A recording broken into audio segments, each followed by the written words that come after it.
내가 전심으로 주께 감사하며 신들 앞에서 주께 찬송하리이다. 내가 주의 성전을 향하여 예배하며 주의 인자하심과 성실하심으로 말미암아 주의 이름에 감사하오리니 이는 주께서 주의 말씀을 주의 모든 이름보다 높게 하셨습니다. 아멘. 거룩하신 하나님, 간절히 하나님께 나와 간구하며 예배하며 영광 돌리는 성도들 주님 기쁘게 받아주셔서 이 시간 머리 숙여 예배하는 우리의 예배가 하나님께서 들으시며 기뻐하시며 축복하시며 우리를 새롭게 하는 복된 역사가 있게 도와 주시옵소서. 예수님의 이름으로 기도드리옵나이다. 아멘. 오늘 주시는 하나님 말씀은 로마서 제2장 17절부터 29절까지의 말씀입니다. 한 목소리로 함께 봉독하겠습니다. 유대인이나 불리는 데가 율법을 의지하며 하나님을 자랑하며 율법의 교훈을 받아 하나님의 뜻을 알고 지극히 선한 것을 분간하며 내리는 길을 인도하는 자여 어둠에 있는 자의 빛이요 율법에 있는 지식과 진리의 모본을 가진 자로서 어리석은 자의 교사여 어린아이의 선생이라 스스로 믿으니 그러면 다른 사람을 가르치는 내가 내 자신을 가르치지 아니하느냐? 도둑질하지 말라 선포하는 내가 도둑질하느냐? 가늠하지 말라 하는 내가 가늠하느냐? 우상을 가지니 여기는 내가 신전 물건을 도둑질하느냐? 율법을 자랑하는 내가 율법을 범함으로 하나님의 용되게 하느냐? 기록된 바와 같이 하나님의 이름이 너희 때문에 이방인 중에서 모독을 받는도다. 내가 율법을 행하면 할례가 유익하나 만일 율법을 범하면 내 할례는 무할례가 되느니라. 그런즉 무할례자가 율법의 규례를 지키면 그 무할례를 할례와 같이 여기는 것이 아니냐. 또한 본래 무할례자가 율법을 온전히 지키면 율법 전문과 할례를 가지고 율법을 범하는 너를 정죄하지 아니하게 되냐.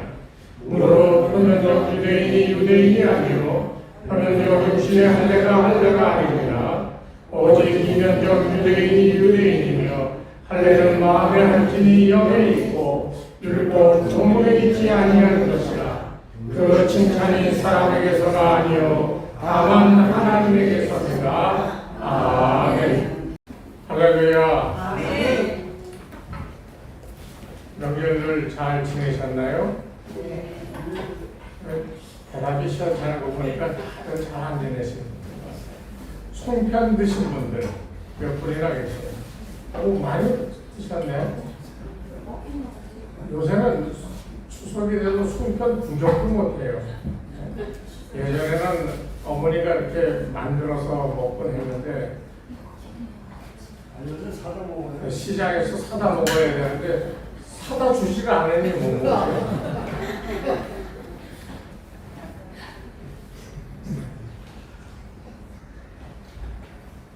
그래도 건강하게 다시 예배하는 자리에 나오시게 된 것을 감사드립니다. 오고 가는 길도 참 힘들었을 텐데 그래도 이 명절, 우리 민족의 명절은 이것을 뭐 우상 섬기듯이 하는 게 아니라 그냥 절기에 우리가 기뻐하면서 하는 것이니까 우리가 이 계절에 정말 나누는 사랑을 나누고 기쁨을 나누고 하는 그런 명절이 되어야 됩니다. 그게 우리 민족이 가지고 있는 하나의 고유한 어떤 특성 가운데 하나였는데 점점 사회가 문명이 또 사람들의 수준이 높아지다 보니까 그런 것들이 없어졌어요.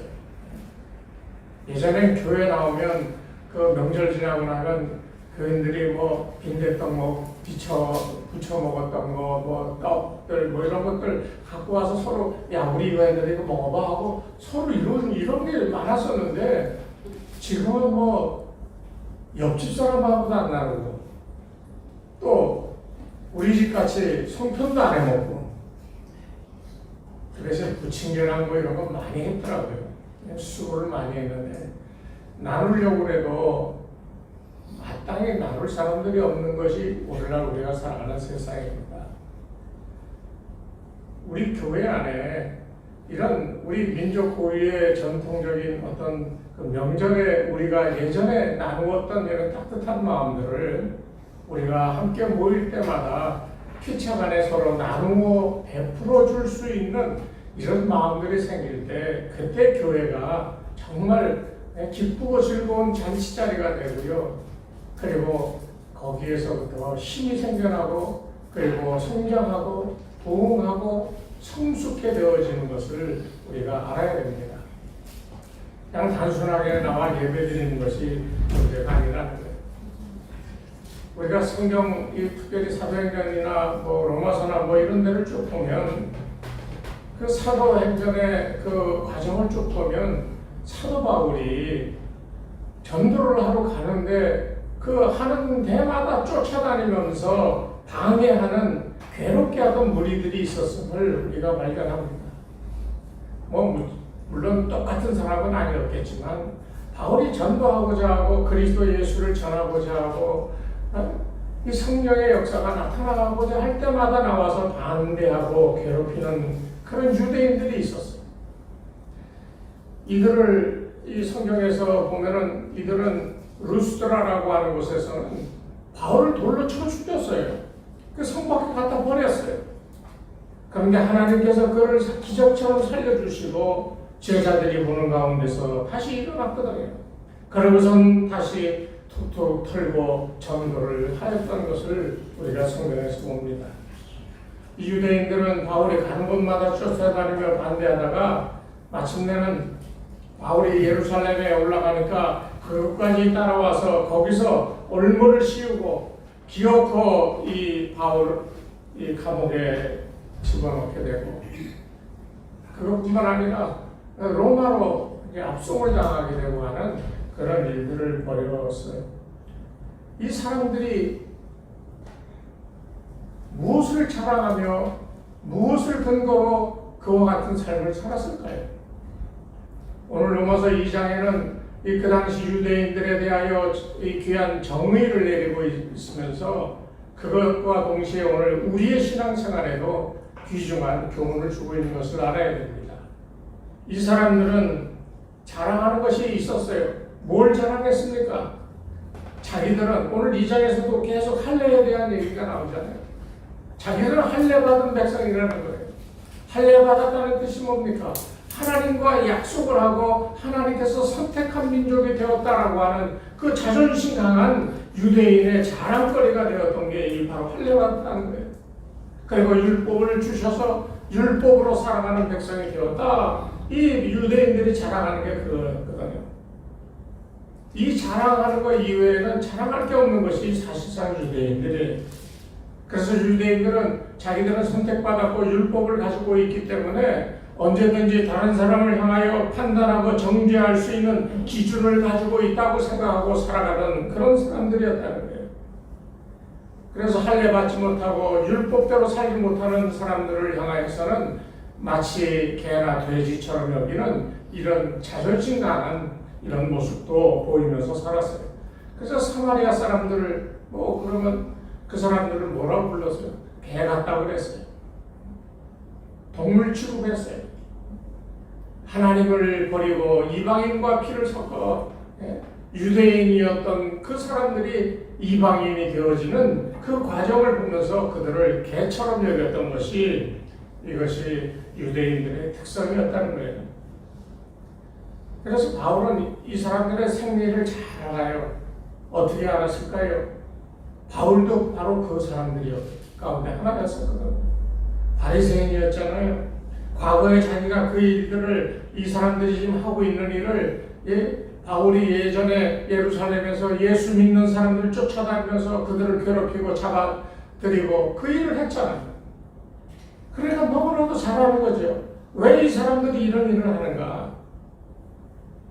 그래서 오늘 이 2장 27절부터 29절에 나오는 말씀들이 바로 그것을 지적하고 있는 거예요. 너희가 나를 괴롭히고 그러는데 너희 자랑할 게 뭐냐? 너희 할례 받았다고? 너희 율법 받은 백성이라고? 바울은 그것을 이제 지적하는 거예요. 유대인들은 자기들이 할례 받은 이 선택된 율법을 맡은 백성이기 때문에 자기들은 특별한 존재라고 생각하고 있기 때문에 바울이 그걸 너무나도 잘 알고 있어서 그것을 지금 지적하고 있는 겁니다. 그러면서 결론적으로 얘기하면 너희는 껍데기는 하나님의 사람이지만 속은 하나님의 사람이 아니다라고 얘기한 것이 오늘 본문의 결론적인 말씀이라는 거예요. 사도 바울은 이들을 혹독하게 지금 책망하고 있는 거예요. 17절부터 뭐라고 그러냐면 당신네들이 율법을 가지고 있습니까? 율법을 가지고 있으면 뭐합니까? 율법을 다 지키지도 못하면서 할례를 받았다고요? 할례를 받았으면 뭐합니까? 할례 받은 백성처럼 백성의 구실도 하지 못하며 살아가는데 그게 다 무슨 소용이 있냐는 거예요. 이 우리가 잘 아는 유대인의 그 탈무드라고 하는 것을 보면 이 바리새인들의 7가지 유형을 얘기하고 있어요. 바리새인들의 7가지 유형. 잘 들어보세요. 왜냐하면 이 7가지 유형 가운데 우리가 어느 쪽에 속해 있나 한번 따져보면 도움이 될 거라고 생각이 듭니다. 첫 번째 유형이 뭐냐? 잠시 대기형입니다. 잠시 대기하는 거예요. 이 무슨 말이냐면 선한 이 기회가 왔을 때 꼭 내가 이것을 해야 되나? 누군가 다른 사람이 하겠지 하고 슬쩍 눈치 본다는 거예요. 그러면서 기다린다는 거예요. 이런 형의 사람은 자기는 그 인심만 쓰고 이런 다른 사람이 하도록 하는 이런 형태를 가진 사람이라는 거예요. 오늘날도 이런 사람 많죠. 무슨 일 있으면 적극적으로 손걷어 치고 나가서 해야 되는데 이거 해야 되는데 하고 말해놓고 다른 사람이 할 때까지 눈치 보고 자기는 쏙 빠지고 이게 잠시 대기형이에요. 둘째는 눈을 감고 다니는 형입니다. 왜냐하면 사람은 자꾸 보기 때문에 범죄한다는 거예요. 아름다운 여자를 보니까 음욕이 생겨나고요. 물질을 보니까 소유욕이 생겨나고요. 그래서 죄짓지 않으려면 눈을 감아야 된다 생각하고 아예 눈을 감고 살아가는 이런 사람들이 있어요. 이런 사람들은 은둔형의 사람이라고 얘기했어요.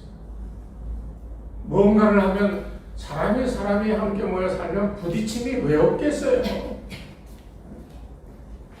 아니 사람들이 각각 다른데 뭔가 모여서 뭘 하려고 그러면 툭탁거리고 의견이 안 맞고 그럴 수 있는 거죠. 그거를 나쁘게 보면 안 되지요. 그런 가운데 우리가 합의하고 이해하고 그래서 함께 할 수 있는 뭔가를 만들어내는 이게 중요하지요.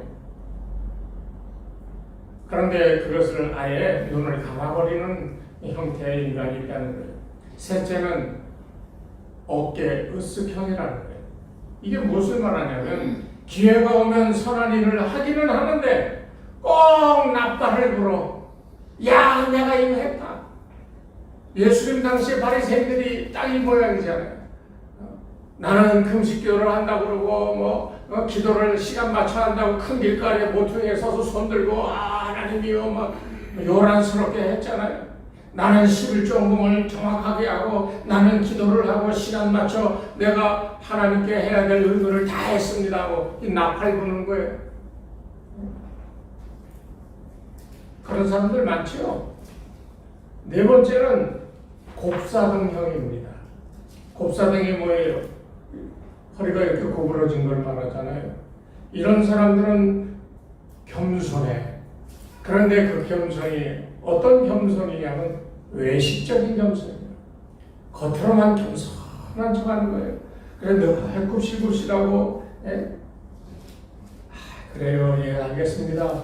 그러나 그 속에는 자기 입속을 차리기 위해서 한 마리의 이리가 그 안에 숨어 있는 것처럼 자기 것을 채가기 위하여서 겉으로는 굽실하고 겸손한 것 같지만은 속은 그렇지 않은 형태의 사람들을 얘기합니다. 다섯 번째 형은 계산형입니다. 오늘 현대에 이런 형의 사람들이 많죠. 만사를 바라보면서 더하기 빼기 곱셈 나눗셈으로 보는 거예요. 아, 내가 이걸 하면 내가 이런 이익을 얻겠구나. 내가 그렇게 했다는 손해를 보겠구나. 내게 돌아올 이익이 어떠한가. 이거를 계산하고 있는 거예요. 그러면서 수지가 맞지 않을까 좀 안 해버리는 형입니다. 이런 사람들은 되도록이면 사람들 많이 보는 데서는 효과적으로 선행을 베풀어. 왜? 다른 사람들이 자기를 칭찬하고 자기를 좋게 평가해 주니까, 자기에게 플러스가 되니까. 그러나 실제로는 그렇지 않다는 거예요. 그리고 여섯째는 하나님을 두려워하는 행위입니다. 오늘 현대 그리스도인들 가운데 예수를 잘 믿는다고 하는 사람들 가운데 나타나는 형태가 이런 형태가 아닐까 생각이 돼요. 11조 헌금을 하지 않으면 하나님께서 나를 벌하여 내 사업이 잘못될까 두려워하면서 바치는 거예요. 내가 주의를 안 지키면 하나님께서 내 가정에 내 자식들에게 해가 될까, 그게 두려워서 주일 성수하는 거예요. 잘하는 거죠. 주일 성수 잘하고 11조 내고 봉사하라고 봉사하고. 어떻게 보면 오늘 우리들이 이런 여섯 번째 형태에 해당되지 않을까 하는 그런 생각도 한번 해봅니다. 그런데요, 이 첫 번째부터 여섯 번째 형태의 인간들은 예수님께서 그 사람들을 향해 뭐라고 그랬냐면, 화 있을진저 외식하는 서기관들과 바리새인들이여 라고 창조하셨어요. 여기 화 있을진저라고 하는 말의 이 원어는 아나데마 에스토, 아나데마 에스토. 이 말은 뭐냐 하면요, 천벌을 받을 것이다 하는 거예요.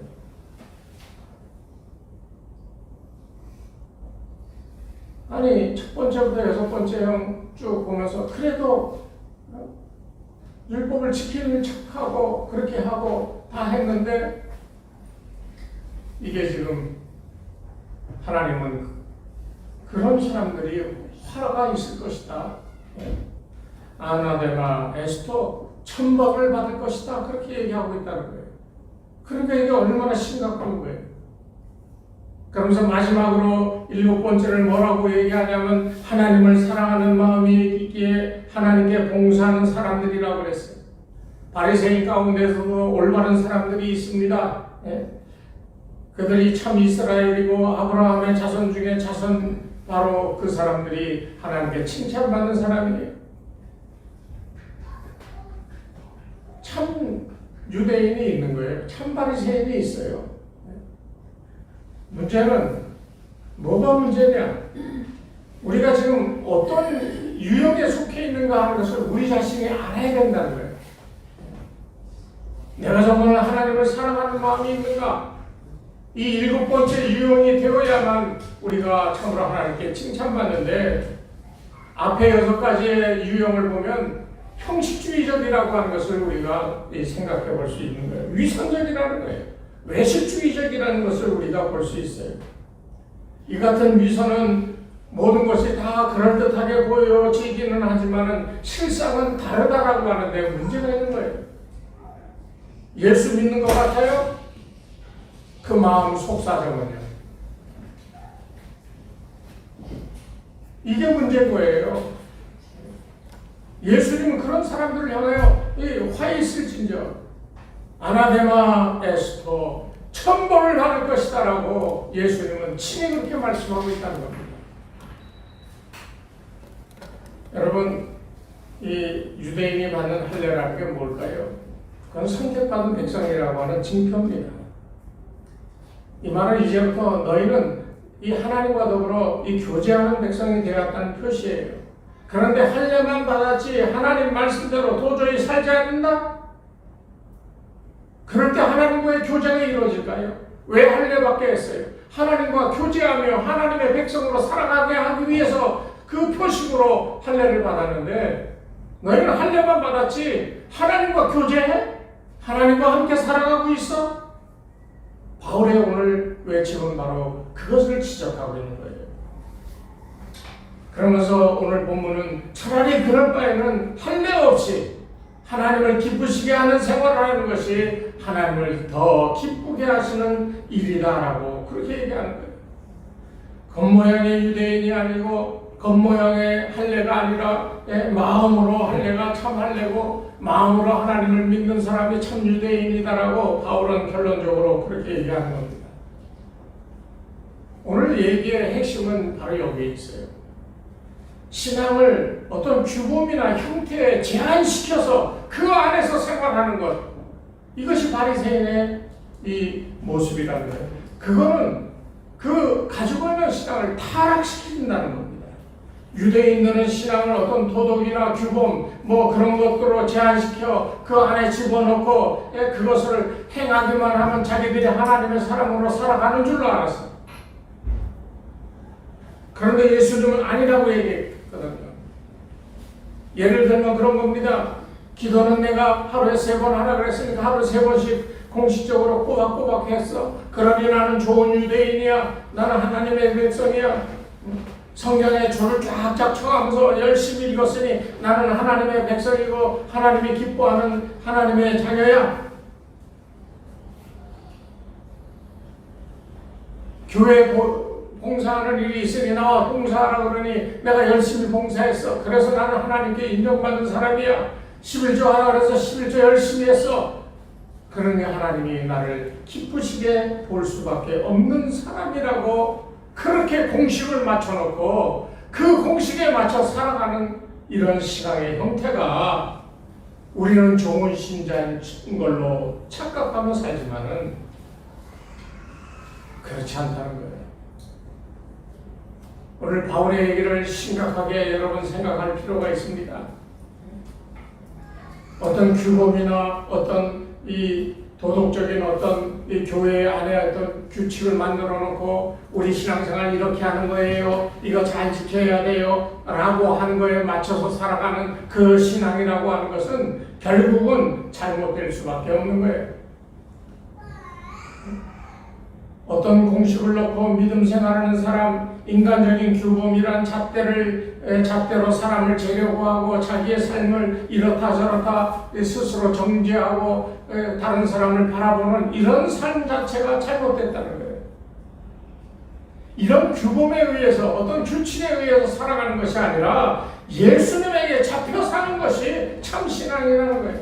바울은 오늘 그것을 강력하게 주장하고 있는 겁니다. 탕자의 비유 있잖아요. 예수님이 친히 비유의 말씀을 하셨는데 이 탕자의 비유에 보면 첫째 아들과 둘째 아들이 나옵니다. 누가 탕자예요? 집 나간 둘째 아들이 탕자죠. 첫째 아들은 어떻게 했어요? 아버지와 함께 살며 아버지의 일을 도왔어. 우리가 보기에는 첫째 아들이 아버지에 대한 효자고 아버지를 기쁘게 하는 존재인 것 같아. 그런데 탕자가 돌아오니까 아버지가 얼마나 기뻐했어요. 왜 이 탕자가 돌아온 그 사건을 예수님은 얘기하셨을까?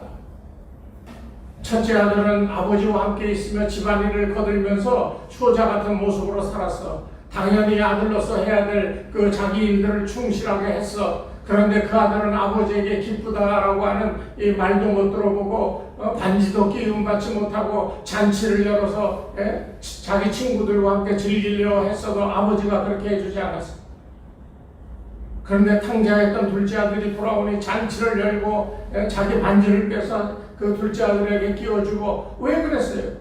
첫째 아들은 그것을 보며 나에게는 이렇게 일하고 수고했는데 나는 이런 친구들과 함께 어울릴 수 있는 잔치를 한 번도 안 열어주었는데 왜 저 탕자 가진 거 다 가지고 나와서 탕진하고 돌아온 저 녀석은 왜 이렇게 잔치를 성대하게 벌여주느냐. 이게 아주 명확하게 대조가 되잖아요. 예수님 왜 그 비유를 했겠어요? 그 비유를 하신 이유를 알아야 됩니다. 여기에 중요한 건 아버지예요. 이 비유의 중심은 아버지입니다. 큰아들도 작은아들도 아니에요. 아버지예요. 아버지의 마음이 어떠한가 하는 것을 보여주는 거예요. 첫째 아들이요. 그 아들은 좋은 이 아들로 보여지지만 실제로는 그렇지 않아요. 왜 그러냐면 이 탕자를 두둔하는 아버지의 마음을 본 큰아들의 실망감, 예? 그것을 이제 보여주는데 큰아들 마음속에는 실상 아버지가 들어있지 않기 때문입니다. 탕자의 비유를 자세히 보십시오. 탕자가 다 굶어 죽게 됐을 때 뭘 생각했어요? 내 아버지 집에는 아버지를 생각했어요. 큰아들은 아버지 곁에 살면서 아버지를 한 번도 마음에 품고 아버지 잘해야지 아버지 그런 마음이 거의 없었다는 거예요. 전혀 없었다는 거예요. 왜 이 비유를 했습니까? 아버지가 중심인데 그 아버지가 없다는 거예요. 저와 여러분의 삶에 우리가 예수를 믿는다고 큰 소리 치지만 우리의 마음에 아버지가 없어. 그 아버지가 기뻐해야 우리의 삶이 축복되고 기쁘고 하나님께서 잔치도 열어주시고 이 상속을 의미하는 반지도 끼워주시고 그럴 텐데 우리 마음 중심에 아버지가 없어요. 그러니 우리는 큰아들 같은 그런 삶을 살고 있는 거예요. 열심히 신앙생활하는 것 같고 해라 그러는 거 다 하고 그런데 마음에 아버지가 없으면요 우리는 큰아들 같은 그런 모양의 삶을 살고 있는 겁니다. 이스라엘의 초대 왕이었던 사울 그리고 두 번째 왕이었던 다윗 이 두 왕의 차이가 뭐겠습니까? 사울왕은요 다른 게 아닙니다. 이 사람은 율법주의자예요. 그 사람 마음에는 하나님을 의식하지 않고 사람들을 의식하고 자기를 의식했어. 그러나 다윗은 무엇보다도 사람들을 의식하기보다는 오로지 하나님만을 의식하며 하나님 중심으로 살고자 노력했던 사람이 다윗이에요. 그래서 그 결과가 달라진 겁니다. 바울이 고린도에 있을 때 이 고린도에 있는 사람들이 바울에게 그렇게 얘기합니다. 당신이 사도라고? 그러면 사도라고 하면 추천서를 보여줘. 그렇게 얘기했어요. 여러분 관념에 사로잡혀 있는 사람 뭔가 규격을 만들어 놓고 그 안에서 살아가는 사람은 그것들을 만족시킬 수 있는 뭔가의 증거가 눈에 보여지는 것이 필요한 거예요. 그래서 바울에게 그 추천서 보여달라고 얘기한 거예요. 그때 그 사람들은 사도에 이 추천서가 없는 사람은 다 거짓 교사라고 그렇게 얘기하고 생각했던 그런 때입니다. 이게 얼마나 모순이에요. 그 추천서가 뭐라고? 베드로가 이 사람은 우리 인정하는 사도니까 이 사람 말 잘 들으세요 하고 편지 한 장 써주면 어디 가든지 편지 보여주면서 나 사도야 이러면 다 될까요? 그렇지 않은 거예요. 이 추천서를 보여달라고 하는 이 사람들을 향하여 바울이 이렇게 얘기합니다. 그 말이 고린도후서 3장 1절에 3절에 나오는데 이 말씀을 여러분 기억해야 돼요. 내 추천서는 종이에 쓴 것이 아니요 살아계신 하나님의 영으로 내 육의 신비에 쓴 것입니다. 하나님의 성령이 내 마음속에 새겨져 있다는 거예요. 이 말을 바꾸면 내 속에 예수 그리스도의 십자가가 있고요. 그 십자가의 피의 흔적이 있고요. 그 고난의 흔적이 있고요. 나는 그 고난을 함께 당하고 있고요. 내 마음속에는 그리스도 예수가 나와 함께하기에 고난받았던 예수, 피 흘려 죽으셨던 예수, 부활하여 승천하여 나와 지금도 함께하는 바로 그 예수가 함께하고 있기 때문에 나는 담대하게 그리스도로부터 임명받은 사도라고 복음을 전할 수 있었다는 거예요. 바울은 도덕론자나 형식주의자가 절대로 아니었습니다. 그는 자기가 그리스도인이라는 것을 말할 때 어떤 형식적으로 내가 예배를 잘 드리고 내가 교회 봉사하고 헌금도 많이 하고 전도도 많이 하고 그렇기 때문에 나는 예수 믿는 사람입니다. 이렇게 얘기 안 했어요. 오늘 여러분이 배워야 될 가장 중요한 게 바로 그겁니다. 권사님 권사님하고 장로님 장로님 하니까 자기가 뭐가 될 것 같지요? 여러분 그렇게 생각하시면 안 돼요. 장로, 법사, 집사, 평신도 누구든지 간에 예수 믿는 사람은요, 뭐가 있어야 되냐면 내가 이렇게 했기 때문에, 내가 이런 거 하고 있기 때문에 내가 당연히 존중받고 높임받아야 된다라고 하는 것이 아니라 내 마음속에 그리스도가 계십니다라고 하는 바로 이것 때문에 여러분의 신앙의 삶이 온전해져야 되는 겁니다. 한번 따라해 보실까요? 내 안에 그리스도가 계십니다. 믿습니까? 아멘. 믿습니까? 아멘. 이게 제일 중요한 거예요. 사도 바울은 그래서 갈라디아서 2장 20절에 그렇게 얘기했잖아요. 내가 그리스도와 함께 십자가에 못 박혔나니 그런즉 이제는 내가 산 것이 아니 오직 내 안에 그리스도께서 사신 것이라. 이제 내가 육체 가운데 사는 것은 나를 사랑하사 나를 위하여 자기 몸을 버리신 하나님의 아들을 믿는 믿음 안에 사는 것이다. 이게 진짜 유대인이라는 거예요. 할례 받고 안 받고가 중요한 게 아니에요. 정통적인 유대인이라고 바리새인이라고 해서 하나님의 자녀가 되는 게 아니에요. 진짜 유대인, 하나님의 자녀는요, 외적인 표적을 가지고 있는 사람이 아니라는 거예요. 그 안에 하나님 모시고 사는 사람이 진짜 유대인이요, 하나님의 자녀라는 거예요. 바울은 바로 그것을 내 안에 그리스도가 살아계시다라고 그렇게 표현하고 있는 겁니다. 결론적으로 말씀드리면 내 안에 그리스도가 살아계시다는 말의 의미가 뭘까요? 나는 하나님의 율법을 외우거나 책을 가지고 다니면서 공부하는 그런 사람이 아니에요. 나는 내가 전도를 했다고 자랑하는 사람이 아니에요. 내 안에 예수 그리스도가 살아계시다는 말은 내가 교회를 위해 헌금을 이만큼 했어요 라고 하는 게 아니에요. 내가 주일날 빼먹지 않고 매주 나와 예배 드렸다라고, 내가 그래서 선한 일을 많이 하고 봉사 많이 했다라고 하는 게 절대 아니에요. 내 안에 예수 그리스도가 살아계시다라고 하는 것은 다른 게 아닙니다. 내 영혼에 하나님의 말씀이 새겨졌고 내 마음속에 그리스도의 그 새겨진 말씀을 따라 살려고 애쓰고 수고하는 거예요. 그래서 나의 행동 원리는 그리스도라는 겁니다. 오직 그리스도예요. 그 바울이 이제는 내가 사는 것이 아니라 그랬잖아요. 누가 살아요? 그리스도가 살아요. 바로 그 믿음으로 살아가는 게 그리스도인의 삶이라는 거예요.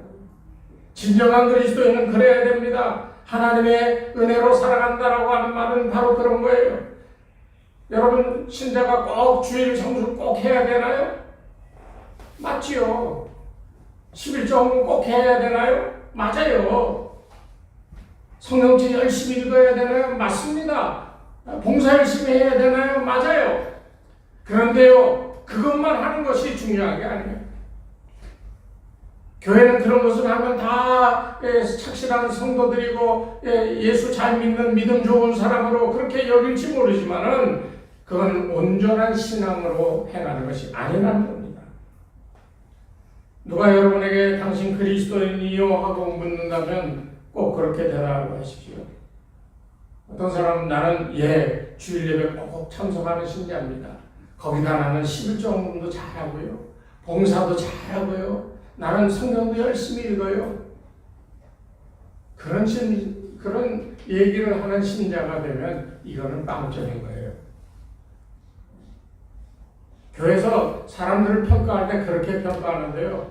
그건 빵점인 거예요. 그러면 어떻게 우리가 그리스도가 살아계신 거라고 얘기할 수 있느냐? 내 안에 예수 그리스도가 살아계시기 때문에 그분이 원하는 행동을 하다 보니까 11조도 하고 봉사도 하고 주일 성수도 하고 전도도 하고 그러는 거지, 먼저 해야 될 것이 나중으로 순서가 바뀌어버리면 이 믿음에 구멍이 나는 거예요. 잘못된 신앙으로 흘러가는 거예요. 바리새주의가 율법주의가 다른 게 아니더라고요. 하나님의 말씀이 내 마음속에 영혼에 각인이 되고 그 말씀 따라 바울 표현대로면 예수 그리스도가 내 안에 살아계시기 때문에 그 예수님이 이거 하고 저거 하고 하는 대로 내 몸과 말이 그 따라서 순종하여 행하는 이 삶이 이게 그리스도인의 삶인데 이게 참 그리스도인인데 우리는 그게 아니라 이거 해야 된다고 그러니까 교회에서 줄 성수하라 그러니까 줄 성수하고 11조 하라 그러니까 11조 하고 봉사하라 그러니까 봉사하고 이것으로 내가 그리스도인이라고 생각하는 것은 이건 잘못됐다는 거예요. 이건 빵점짜리 신앙이에요. 오늘 주은혜 교회 성도들은 100점짜리 신앙인들이 되시기 바랍니다. 내 안에 그리스도가 살아계십니다. 나는 그가 말씀하시는 대로 행하라는 대로 그저 순종하여 행할 뿐입니다. 이 고백이 여러분 마음속에 또 생활 속에 나타나야 진짜 그리스도인이라고 자존감을 가지고 크게 외칠 수가 있는 겁니다. 내가 안에 그리스도가 계십니다라고 고백하며 살아갈 수 있는 사람, 이 사람이 진짜 그리스도인입니다. 어떤 율법이나 형식에 매이지 아니하고 주님이 명하신 대로 순종할 수 있는 사람. 그래서 나의 삶의 행동의 원리가 그리스도가 원하시는 대로 행하는 것이 되어져 갈 때에 그렇게 살 때 나는 스스로 진정한 그리스도인이라고 그렇게 스스로 고백할 수가 있게 된다는 겁니다. 오늘 이 시간에 여러분 내가 무언가를 하기 전에 꼭 한번 물어보세요. 주님이 지금 내 안에 계십니다 하는 신앙 고백에 따라 모든 행동에 대하여 내가 행하고자 하는 일에 대하여 주님은 어떻게 생각하실까? 주님 생각은 무엇입니까? 라고 묻는 여러분 이거 자꾸 습관이 되면요 나도 모르게 주님이 나로 하여금 생각지도 못한 일을 통하여 주님이 행하신 기적 같은 일들이 내게 생기는 거예요. 기적은 그렇게 나타나는 거예요. 주님 주시옵소서 하고 이게 아니라 주님 이거 어떻게 할까요? 저렇게 할까요? 이렇게 할까요? 주님 내 마음에 주님이 확신을 주시고 주님이 행하게 해 주시옵소서. 그리고 해. 실패도 해.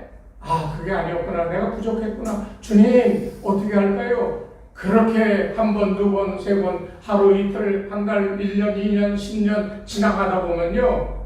여러분 주님의 생각과 여러분의 삶이 온전하게 일치되어지는 때가 반드시 옵니다. 그때가 언제인 줄 아십니까? 100% 온전하게 되어지는 때가 바로 주님 앞에 서는 날입니다. 그 전까지는 실패를 한다 할지라도 그것을 바라보며 열심으로 그렇게 살아가는 삶을 사는 것이 이것이 바로 진정한 그리스도인의 삶의 모습이라는 겁니다. 끝으로 다시 한번 묻습니다. 여러분 안에 그리스도께서 살아계십니까? 네. 반드시 여러분 안에 그리스도가 살아계심을 믿고 반드시 그렇게 살아가시기 바랍니다. 거기에 축복이 있고 하나님의 인도하심인 줄 믿으시고 하나님의 예비하신 만복을 체험할 수 있는 그런 여러분들 되시기를 주의 이름으로 축원합니다.